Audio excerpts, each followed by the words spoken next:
নির্বাচনে কি রয়েছে পোশাক বিধি? চাঞ্চল্যকর অভিযোগ গাইঘাটার কুচলিয়া এলাকায়। লুঙ্গি পরে ভোট দিতে গেলে বাধা।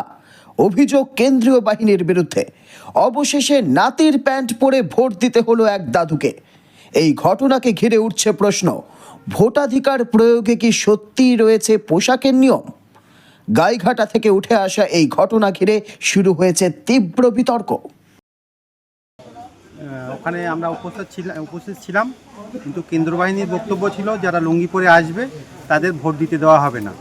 এটা আমরা কেন্দ্র বাহিনীর কাছে গিয়ে বলি যে কারণটা কী। আমাদের এখানে তো ম্যাক্সিমাম মানুষই লুঙ্গি পরে, হিন্দু মুসলিম এমন কোনো ব্যাপার নেই, অনেকেই লুঙ্গি পরে। তা বৃদ্ধ মানুষ তারা তো আজীবন লুঙ্গি পরে এসছে, তাদেরকে বলছে যে লুঙ্গি পরে অ্যালাউ নেই, ভোট কেন্দ্রে যাওয়া হবে না। এবং এমনকি আমাদের কথা বলতে গেলে কেন্দ্র বাহিনী আমাদের বিরুদ্ধে লাঠি নিয়ে তেড়ে আসে, আমাদের কথা বলার সুযোগ দিচ্ছিল না।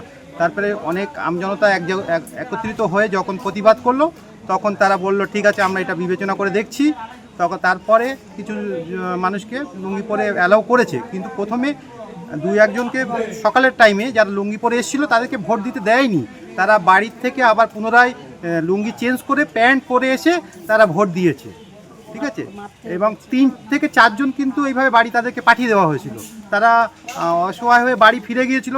তারা আমাদের কাছে এসে বলেছিল যে আমরা জীবনে কোনোদিন লুঙ্গি পরিনি, এই প্যান্ট পরিনি, আজকের আমাদের ভোট দিতে যাব, সেখানে আমরা লুঙ্গি পরে গিয়েছি, তা আমাদের অপরাধটা কী?